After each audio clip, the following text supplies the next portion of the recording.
Hey, well, history has been impacted hugely by Christianity, and in direct confrontation with Charles Darwin himself, the first Anglican missionary to South America, Allen Gardner, converted the most backward ape-like tribe into a civilized township, much to Darwin's surprise.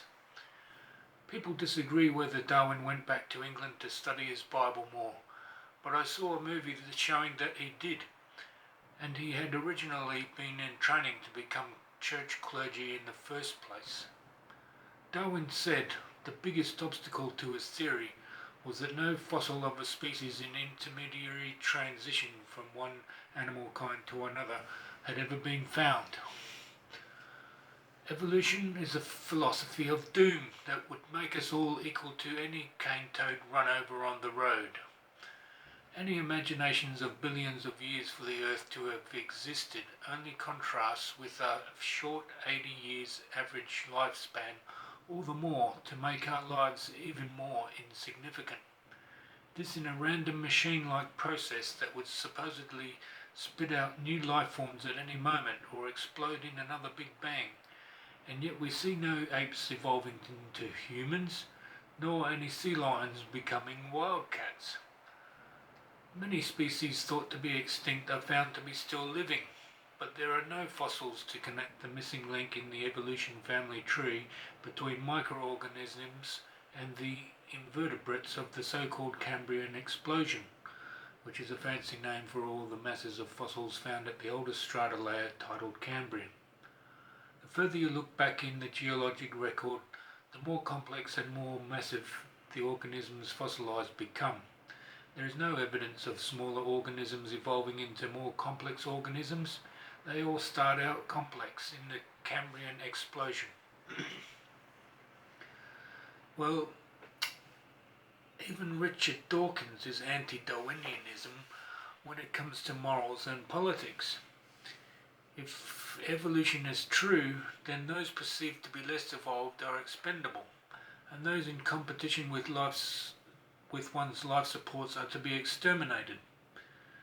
Darwin said that racism is an evolutionary concept. Charles Darwin's theory of evolution was almost as much a fairy tale as C.S. Lewis' Narnia books. Darwin had no idea of the complexity of living cells, nor did he have an electron microscope, as it hadn't been invented in his day. We now know that each living cell is as complex as an automotive factory. There is no way that the right chemicals could just come into contact or form the right sequences of amino acids by chance.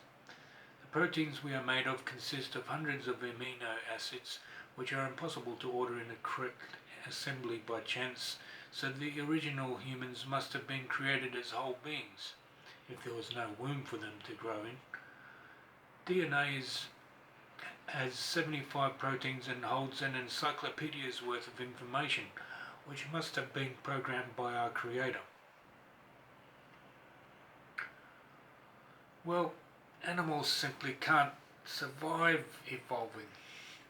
What would a bat do with an only partly evolved sonar system on which it depends for finding food? If an animal did evolve into a new animal kind, who would it mate with? How would it mate at all while its reproductive organs were still evolving? How could a bunch of animals evolve into the exact same animal kind as each other if all they depend on is random mutations?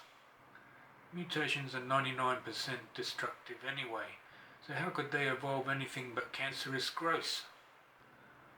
Gary Parker, with doctorate in biology, says no new genetic information can come from mutations, and helpful ones are so rare that you would need a whole world full of organisms before you could even get 4 in a row related to anything constructive.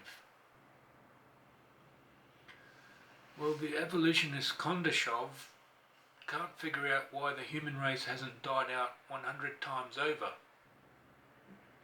because 100 to 300 detrimental mutations occur per person per generation and would have caused a genetic meltdown by now.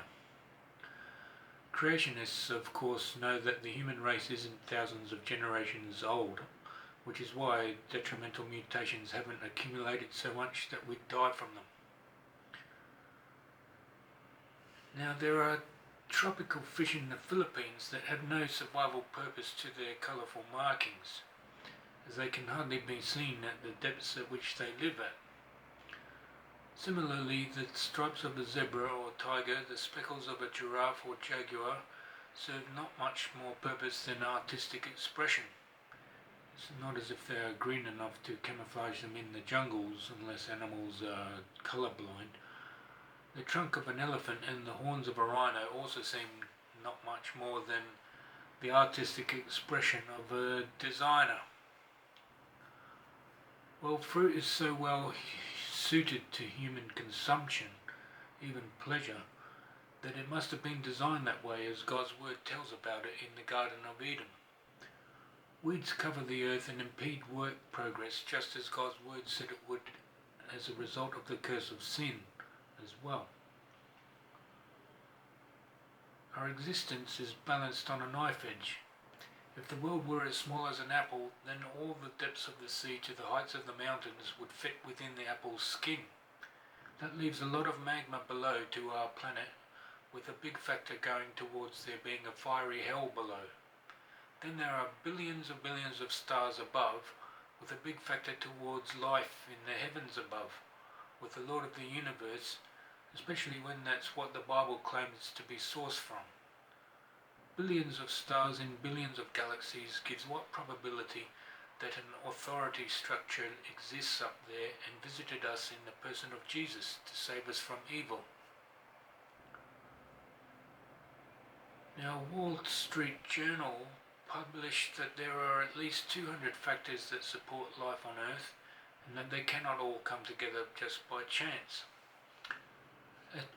As Fred Hoyle stated, a super-intellect has monkeyed with the physics and chemistry, and even Stephen Hawking says that nature's constants are finely adjusted to support life. Paul Davies was the one that coined the phrase, "The universe is balanced on a knife edge." Only an all-wise creator God could have put all these factors in place and made claim to it in his word. Well, secular scientists would actually prefer to believe that the Big Bang produced what is called a Boltzmann's brain, rather than to believe all the scientific evidence that the precise parameters of the universe are so finely balanced to support life on Earth, such as the orbit of the Moon and the Earth, the tilt of the Earth's axis, the gravity we walk by, the temperature we survive by, the composition and thickness of the air we breathe, the properties of the carbon atom, etc. This Boltzmann's brain is one in which everything we experience is only a figment of its imagination, and it will soon die because of lack of blood supply. Well, science is actually based on Christian beliefs, and is structured by the Christian worldview that there is order and reliability to what God has placed in it. And that's evident by Francis Bacon's scientific method. Isaac Newton even declared that his discoveries in physics were inspired by Christ. Without Christian scientists like Isaac Newton, Robert Boyle, Johannes Kepler, Francis Bacon, Benjamin Franklin, Charles Babbage, the Wright brothers and more, we would still be in the Dark Ages. The Protestant Reformation preachers Luther, Calvin and Zwingli led the way to freedom from the Pope so that people could make scientific discoveries. Evolution, on the other hand, led to survival of the fittest elitism, or eugenics.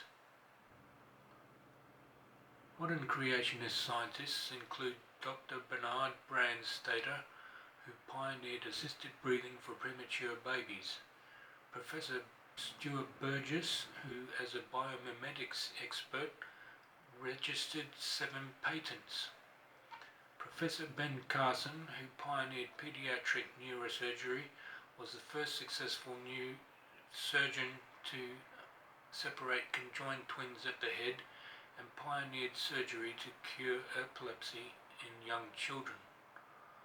Also Dr. Raymond Damadian, who invented the MRI or magnetic resonance scanner for diseased tissue.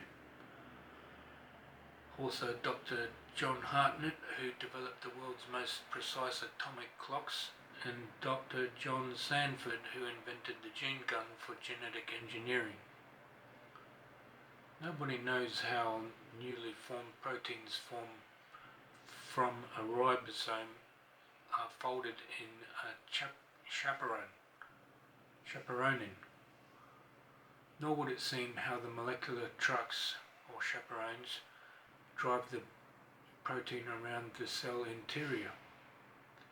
To the other extreme in the scale of things, as far as you look out into space, there are only fully formed galaxies. There are no galaxies just beginning to form as evolutionists would have expected.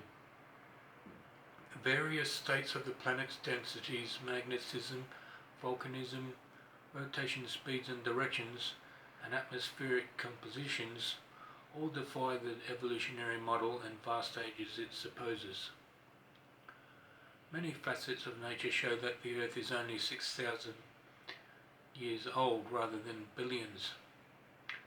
The oldest freshwater lake has salt levels consistent with it being only several thousand years old. The erosion at Niagara Falls is consistent with it forming after Noah's flood, which was 4,000 years ago. The amount of hydrogen in granite zircons indicates about 6,000 years of aging, and the amount of deterioration in human genomes from slightly detrimental mutations is consistent with a history of about 6,000 years, or we would have had a genetic meltdown if too much older.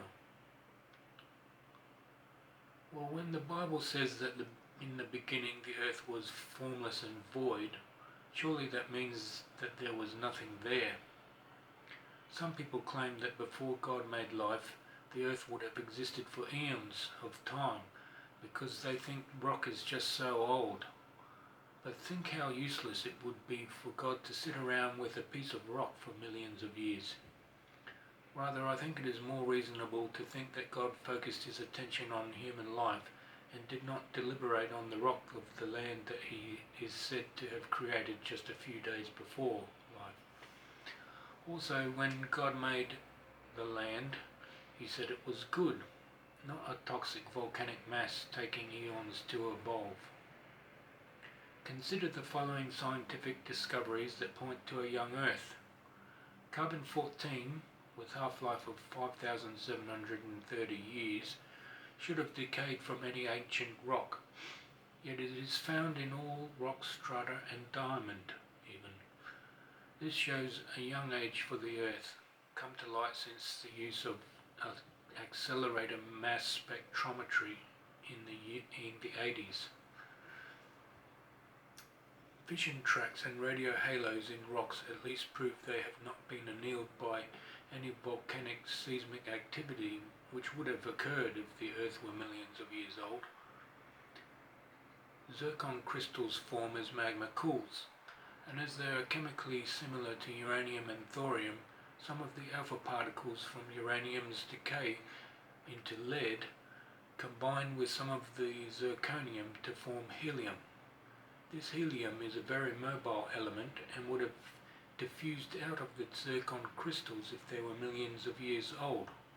Instead, the measured rate of diffusion from these crystals indicates they have only escaped from the crystals into the surrounding biotite after 6,000 years since they were originally formed. See Dr. Don DeYoung's Thousands Not Billions book on page 68. Radioisotope dating will give an age of millions of years for a rock known to have formed just 50 years ago, such as in a volcano. Discordant dates will result from different types of isotopes in the range of hundreds of millions of years. Alpha decay isotopes give older results than beta decay isotopes, and isotopes with a longer half-life give older dates than those with shorter half-lives. These discrepancies show something is wrong with radioisotope dating. Radioisotope dating assumes conditions at a rock's sample's formation, does not account for an open system such as magma intrusion, and assumes a constant rate of decay. Well, that's a bit about the origin of life, or even of rock. And by the way, most of my creation science is sourced from Creation Ministries International. As for the origin of rock music, well, Elvis Presley must be the source of that, surely. And that would be because Jesus was his rock, the rock that rolled my blues away.